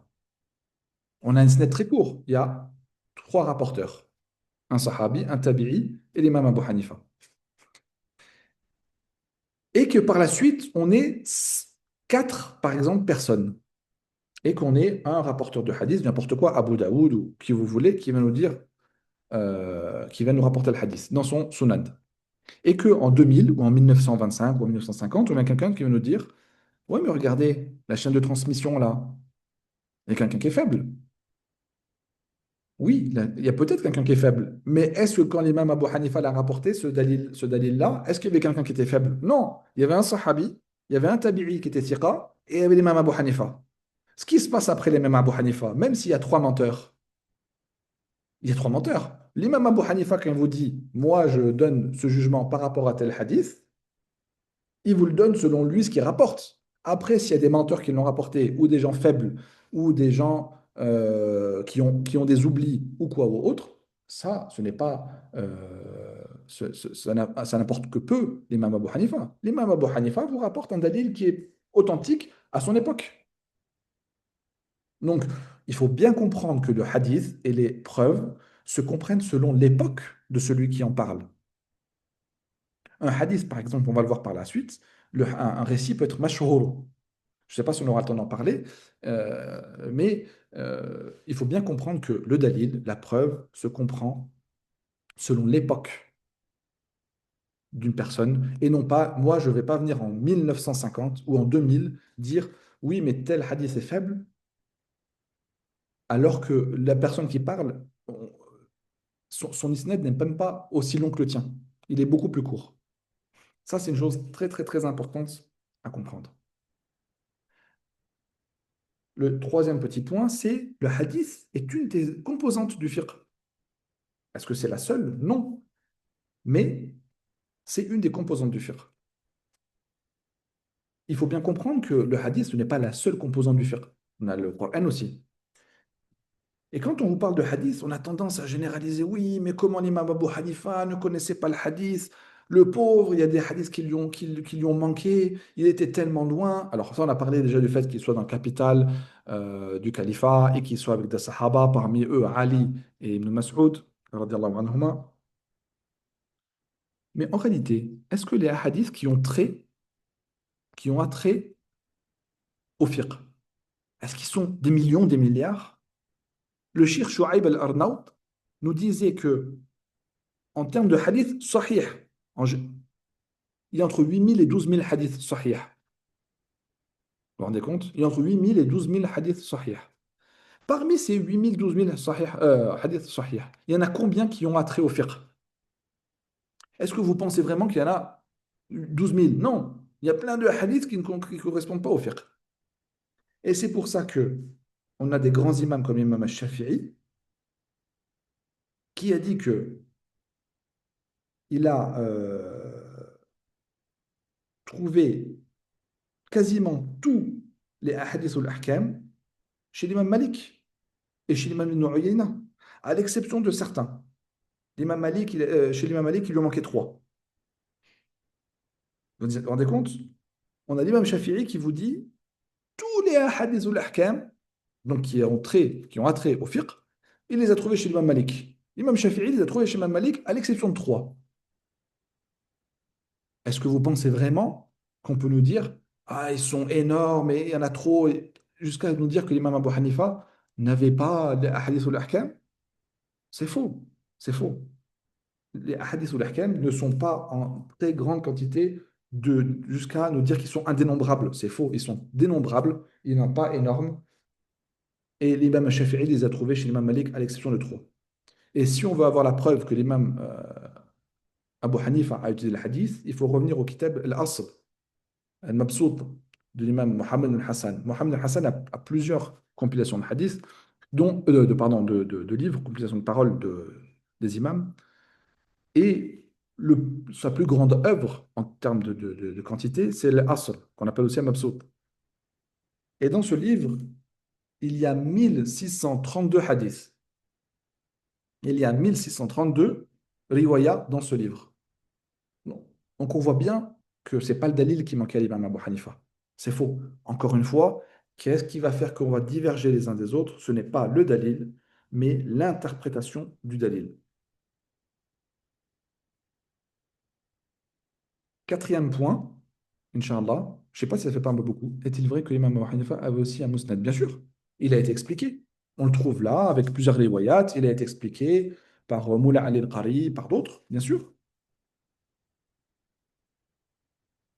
Euh, Quatrième point qui est important, comme je vous disais tout à l'heure, c'est que l'école des fuqaha diverge de l'école des gens du hadith dans l'acceptation et la mise en œuvre du hadith.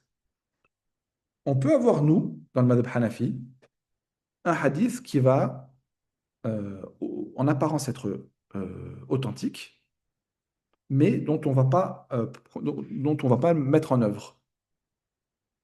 Pourquoi? Parce qu'en fait, nous, on a une condition pour mettre en œuvre un hadith, c'est le fait que les gens l'ont mis en œuvre eux-mêmes. Les sahaba l'ont mis en œuvre. Si on a un hadith que personne n'a mis en œuvre, ce hadith-là, en réalité, il va être délaissé chez nous. Nous, on a une des conditions, c'est le fait de trouver des gens qui ont mis en œuvre ce dalil. Vous imaginez que je vous dis, ah, on a une parole du prophète, sallallahu alayhi wa sallam, et regardez, ta, ta, ta, ta, ta, ta. Oui, d'accord, et les sahaba ne le mettent pas en pratique. Ibn Mas'ud ne le met pas en pratique. L'imam Ali ne le met pas en pratique. Les grands sahaba ne le mettent pas en pratique. Quelle est la valeur de ton hadith en termes de fiqh par rapport au fiqh de ces gens-là? Ces gens-là là, dont on parle, ce sont l'application pure des hadiths. Ce sont l'application de la sunna. Entre parenthèses, Amal al-Sahaba, ça fait partie de la sunna chez nous. Et donc, on va trouver que les œuvres des Sahaba sont un appui énorme pour l'application ou non d'un hadith. Par exemple, on a un hadith où on voit le prophète sallallahu alayhi wa sallam qui nous parle du ta'min, de dire amin, le fait de dire amin euh, après l'imam. Que si quelqu'un dit amin en même temps que les anges, Allah lui pardonne ses péchés passés. Donc, nous, on va avoir des gens qui vont dire amin à voix haute. Mais nous, on ne va pas le prendre comme ça. Nous, on va regarder, quand j'ai nous, c'est le madhab Hanafi, on va regarder comment a été compris et comment a été mis en place ce hadith. Donc, oui, on dit amin, mais nous, on dit amin à voix basse. Pourquoi? Parce qu'on va trouver que Omar et Ali, par exemple, ne faisaient pas le ta'min, ne disaient pas amin à voix haute. On a la parole de Ali et d'Ibn Mas'ud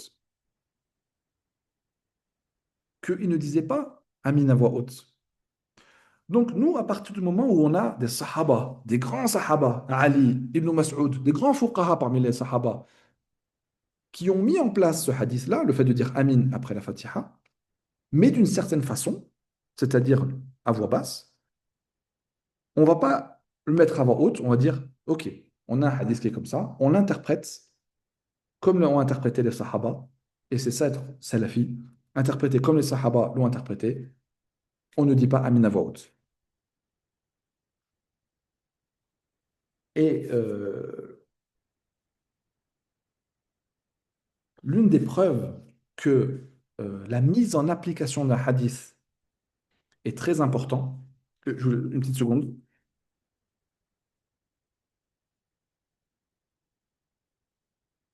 et qui n'est pas à mettre en opposition forcément avec le fait qu'il soit authentique ou daif, c'est la parole du Khatib al-Baghdadi. Le Khatib al-Baghdadi nous dit que il y a des hadiths qui ont été considérés comme faibles, comme les wasiya, les waris, ou le hadith qui est connu, huwa at-tuhur ma'uhu, al-hil maytatuh. Vous savez, quand un homme a posé la question dans le fait est-ce qu'on peut faire l'eau d'eau dans l'eau de la mer, et qu'on peut, oui, on peut faire l'eau d'eau dans l'eau de la mer, et son mayta est autorisé. L'imam al-Khatib al-Baghdadi, je ne sais pas si vous connaissez l'imam al-Khatib al-Baghdadi, mais c'est un des grands du hadith, des grands du hadith, a dit tous ces hadiths sont faibles. Il a dit ces hadiths sont faibles. Et même d'autres. Mais il nous a dit quoi? وإن كانت هذه الأحاديث لا تثبت من جهة الإسناد, même si on voit que ces hadiths ne sont pas authentiques, quand on regarde leur chaîne de transmission, لكن لما تلقتها الكافة عن الكافة غنوا بصحتها عندهم عن طلب الإسناد لها. Mais malgré le fait que toutes ces chaînes de transmission soient faibles, le fait que, entre guillemets, les savants et les gens les ont acceptées de génération en génération, cela prouve, cela nous nastarni. On n'a plus besoin d'eux de chercher est-ce que c'est authentique ou pas. Vous me dites que l'isnad est daïf, d'accord, mais le fait que toutes ces personnes-là l'aient accepté et mis en application, et que la génération d'après les ait acceptés et mis en application, je n'ai pas besoin de savoir est-ce que ton isnad est authentique ou daïf. Il est authentique. Sinon, ce serait impossible que tous ces gens-là l'aient mis en application. Et on n'a plus donc besoin de chercher est-ce que c'est authentique ou pas. On sait que c'est authentique, même si tu me dis que ton isnad est daïf. Et ça, on parle d'un grand imam du hadith qui n'est pas Hanafi, qui est Shafi'i au passage. Donc on voit bien que le hadith, oui, mais selon la méthodologie des fuqaha, pas selon la méthodologie des muhaddithun. On va passer au septième point, Inch'Allah. Je vais aller un peu plus vite parce que c'est bientôt l'heure chez moi, Inch'Allah, de la prière.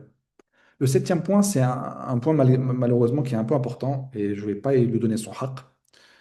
Bon, bah, comme tout ce que j'ai fait aujourd'hui, hein, j'espère que Allah nous pardonnera nos manquements. Le septième point, c'est exemple de certaines règles propres au madhab Hanafi. On a des choses qui sont propres à nous et qui vont faire que les gens vont pas comprendre nos ahkam, vont pas comprendre comment on a donné tel et tel jugement, telle et telle parole. Ils vont dire oui, mais le dalil, il est propre, il est clair. Regardez la ayah, regardez le hadith. Encore une fois, ne jugez pas nos jugements, ne jugez pas ce qu'on dit selon vos propres critères, mais regardez selon nos propres critères. Par exemple, quand le chien va, quand le chien va laper ou boire dans comment on appelle ça, le récipient de l'un d'entre nous. On va avoir certains madhahib qui vont me dire, on le lave 7 fois, dont une fois avec de la terre. 7 fois. Le hadith, il est clair. Le hadith, il est clair. Le hadith de Abu Huraira. إذا شرب الكلب في إناء أحدكم فليغسله سبعا. Abu Huraira rapporte que le prophète sallallahu alayhi wa sallam a dit, si le chien, dans le sens du hadith, si le chien boit dans le récipient de l'un d'entre vous, qu'il le lave 7 fois. C'est clair. Mais vous, ya Ahnaf, vous dites qu'il faut le laver que 3 fois. Pourquoi? Vous contredisez le hadith. C'est clair. Nous, on lui dit, oui, le hadith, il est clair, c'est 7 fois. Mais Abu Huraira, lui-même, qui rapporte ce hadith, ne l'avait pas 7 fois. Nous, qu'est-ce qu'on a fait? On a regardé ce qu'il faisait Abu Huraira, radiallahu anhu. Abu Huraira, radiallahu anhu, malgré le fait qu'il rapporte ce hadith, il ne lavait le récipient. Qu'est-ce que c'est ça? Il ne lavait le récipient. Je ne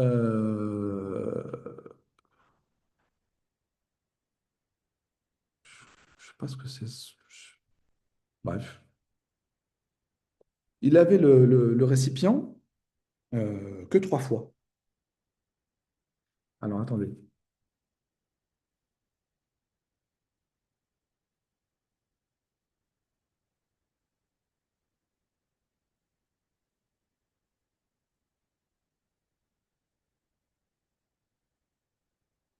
Une seconde, je mets en pause une seconde, Inch'Allah.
Bon, désolé, encore, hein, bref.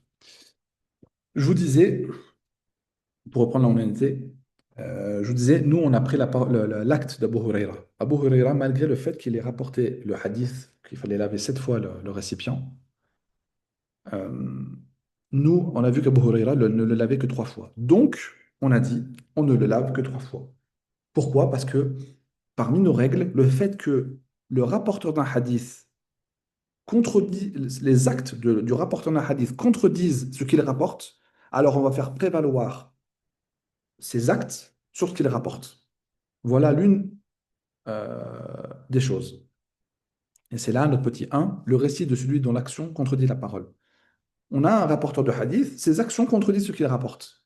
Donc, on va faire prévaloir euh, ce qu'il rapporte. Pardon, on va faire prévaloir ce qu'il met en place.